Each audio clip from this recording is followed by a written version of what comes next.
Welcome back guys. एक नए video में एक नया अपडेट लेके आया मैं आपके लिए from Accenture. So Accenture is hiring for the role of app development associate. BTech ME MTech के स्टूडेंट्स यहाँ पर अप्लाई कर सकते हैं और students from the batch of 2023 and 2024 यहाँ पर एलिजिबल है इस पर्टिकुलर जॉब रोल के लिए। सीटीसी यहाँ पर अप टू 4.6 LPA है। तो यार फटाफट इनके ऑफिशियल पेज पे विजिट करते हैं जहाँ पर हम इस जॉब रोल को अप्लाई करेंगे और ये जॉब के बारे में फर्दर डिटेल्स देखेंगे।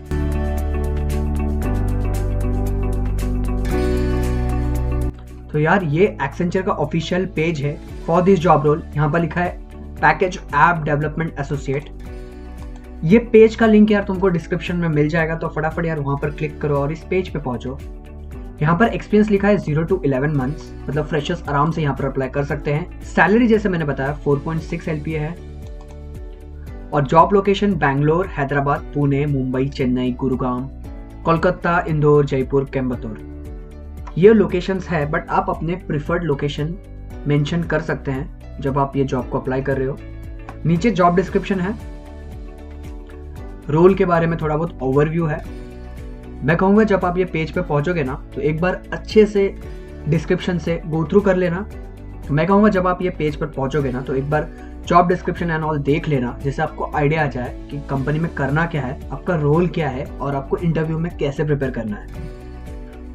बट फिलहाल के लिए मैं आपको कुछ की पॉइंट्स को हाईलाइट करके बताता हूँ। As an associate software engineer, अब यहाँ पर बिल्कुल भी कंफ्यूज मत होना कि यहाँ पर एसोसिएट सॉफ्टवेयर इंजीनियर क्यों लिखा है एंड मैं तो ऐप डेवलपमेंट एसोसिएट की रोल देख रहा हूँ।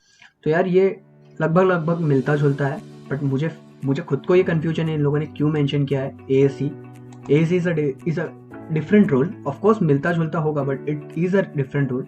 बट मैंने जब इसके अंदर के डिस्क्रिप्शंस पढ़े तो it was for packaged app development associate and not for you'll design, build, test, assemble and configure application, bake technology trend into solutions, ability to anticipate and resolve business issues, good analytical and problem solving skills, deliver code to time and quality expectations। तो ये कुछ basic requirements है। आप एक बार ये page पर आओगे ना तो अच्छे से पढ़ लेना यार। अब हम देखते हैं एलिजिबिलिटी के बारे में। All stream branches of BTech, ME MTech, MCA और MSc के स्टूडेंट्स यहाँ पर एलिजिबल है। बट MSc के पास देखोगे यार तुम, यहाँ पर CSE IT लिखा है। तो ये सिर्फ ऐसा है कि अगर आपने MSc किया है तो आपका CSE और IT में होना चाहिए, ये टेक्निकल फील्ड में ही होना चाहिए। बाकी अगर आपने बीटेक, एमईएमटेक किया है तो आपका कोई भी ब्रांच होगा चलेगा, इलेक्ट्रॉनिक्स, EXTC, IT, कॉम्स सब चलेगा। बट अगर MSc थ्रू यहाँ पर अप्लाई कर रहे हो देन CSE IT ये आपका फील्ड होना चाहिए। और बैच जो एलिजिबल है यहाँ पर वो है 2023 एंड 24। और यार देखो एक्सेंचर के ना काफ़ी सिंपल फंडे रहते हैं कि आपको कोई भी एक्टिव बैकलॉग नहीं होना चाहिए जब आप ये जॉब के लिए अप्लाई कर रहे हो। अगर आपके पुराने कोई है उसको आपने क्लियर कर लिया है देन इट्स ओके, आप फिर भी अप्लाई कर सकते हो। बट ये दिमाग में रखो कि आपका अभी जब आप अप्लाई कर रहे हो तो आपका कोई भी एक एक्टिव बैकलॉग नहीं होना चाहिए। आपके पुराने होंगे तो चलेगा, आपने क्लियर कर दिए होंगे अपने केटीज को, वो चलेगा, आप अप्लाई कर सकते हो, बट आपका नहीं होना चाहिए। और आपका कोई भी एकेडमिक में ना गैप नहीं होना चाहिए, ड्रॉप नहीं होना चाहिए। सो ये देख लो।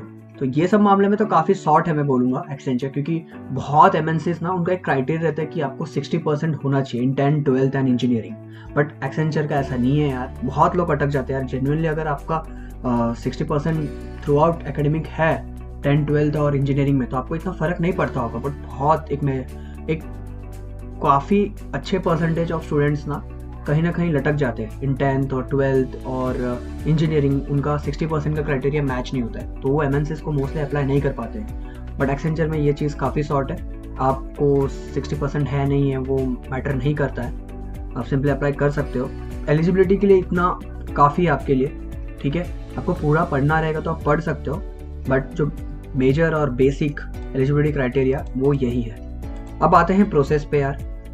तो पहला होता है असेसमेंट प्रोसेस, फिर होते हैं इंटरव्यूज। असेसमेंट प्रोसेस में भी 3 असेसमेंट प्रोसेस होते हैं। जो पहला होता है वो कॉग्निटिव और टेक्निकल होता है, और जो दूसरा होता है वो कोडिंग राउंड होता है, तीसरा होता है वो कम्युनिकेशन होता है। काफ़ी सिंपल है। ये असेसमेंट होने से पहले आपको एक मॉक असेसमेंट का लिंक आता है, वो सिर्फ 20 मिनट का मॉक असेसमेंट होता है जिसमें आपको कुछ आलतू फालतू सवाल रहते हैं। सवाल इंपॉर्टेंट नहीं है बट आपका इंटरनेट कनेक्शन, आपका लैपटॉप, ये सब आपको चेक करना है आपका हार्डवेयर कंप्यूटर का कि ये एग्ज़ाम परफॉर्म करने में कोई इशू तो नहीं दे रहे। अगर इशू दे रहे देन आपको मेन असेसमेंट से पहले उस सबको फिक्स करना है। फिर आता है assessment 1 that is cognitive and technical, जिसमें 50 क्वेश्चंस रहते हैं for English ability, critical thinking, problem solving, abstract reasoning, और 40 टेक्निकल क्वेश्चंस रहते हैं। टेक्निकल क्वेश्चंस भाई MCQ रहते हैं, ठीक है।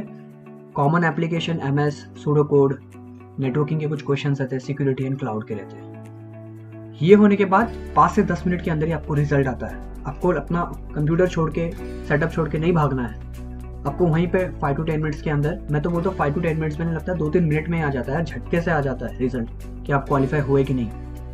अगर आप क्वालिफाई नहीं होते हो तो आपका जो ये रिक्रूटमेंट प्रोसेस है वो वहीं पे ख़त्म हो जाता है। आपको एक्सेंचर की तरफ से मेल आ जाता है, व्हाट्सएप पे नोटिफिकेशन आ जाता है कि आपका प्रोसेस यहीं पे ख़त्म हुआ है। बट अगर आपने क्वालिफाई किया हो, जो मोस्टली हो जाते हैं लोग, देन आपको भेजा जाता है सेकेंड राउंड पे, that is coding round. Coding round में 2 क्वेश्चंस रहते हैं जिसको आपको सॉल्व करना है, सारे टेस्ट केसेस पास करने हैं using the language like C, C++, .NET, Java, Python. 45 minute मिलेंगे, आपको 2 कोडिंग क्वेश्चन सॉल्व करना है। मैं कहूँगा यार दोनों के दोनों करके आओ। कैसे करते हो, क्या करते हो पता नहीं, तुम बहुत स्मार्ट हो, तुम कर लोगे, बट दोनों करके आओ। दिमाग में गलती से भी मत रखना कि मैं एक क्वेश्चन करके आऊँगा एंड दूसरा अगर नहीं हुआ तो भी चलेगा भाई, ऐसा नहीं होता है। कॉम्पिटिशन काफ़ी हाई है, दोनों के दोनों ट्राई करो, सॉल्व करके आओ। एटलीस्ट एक पूरा करना जिसके सारे टेस्ट केसेस पास हो, और दूसरा जो करो उसमें 1-2 टेस्ट केसेस जो मेजरली रह जाता है लोगों का, कुछ ना कुछ छोटे मोटे एरर का 1-2 टेस्ट केसेस रहता है तो फिर ठीक है, बट ट्राई करो कि दोनों क्वेश्चन सॉल्व करके आना। फिर ये कोडिंग असेसमेंट खत्म होने के बाद 2 से 3 दिन के बाद रहता है कम्युनिकेशन असेसमेंट। बेसिकली ये एक कम्युनिकेशन आपका कैसा है इन इंग्लिश, सेंटेंस मास्टरी, आपका वोकैबुलरी कैसे है, फ्लुएंसी कैसी है, प्रोनाउंसिएशन कैसा है, ये मोस्टली लोग इजीली क्लियर कर लेते हैं। इतना पंगा नहीं होता है। पंगा तो स्टार्टिंग के 2 असेसमेंट में ही होता है, मेन तो कोडिंग असेसमेंट में ही होता है, देख लेना। बाद में आता है आपका interview mostly HR plus technical होता है। मैं बताऊँ तो ज़्यादा HR होता है, टेक्निकल थोड़ा कम होता है। सो उसके हिसाब से आप प्रिपेयर कर लो। टन्स ऑफ वीडियोस मिल जाएंगे आपको इंटरनेट पे, जिसको देख के आप प्रिपेयर कर सकते हो फॉर इंटरव्यू, ठीक है। तो यार इसके अलावा और कुछ नहीं है इसमें। ऑल द बेस्ट, देख लो, कर लो। कोई भी क्वेरी हो आप कमेंट सेक्शन में क्वेश्चन पोस्ट कर लो and I will reply to it. ये था complete update for packaged app development associate for freshers from batch of 2023 and 2024। ऐसे ही और जॉब अपडेट्स के लिए सिंपली चैनल को फॉलो करो, मैं रोज ऐसे नए अपडेट्स लेके आते रहता हूँ। So make sure to follow the channel and never miss an job update. फिर मिलते हैं एक नए वीडियो में, तब तक के लिए टेक केयर, बाय।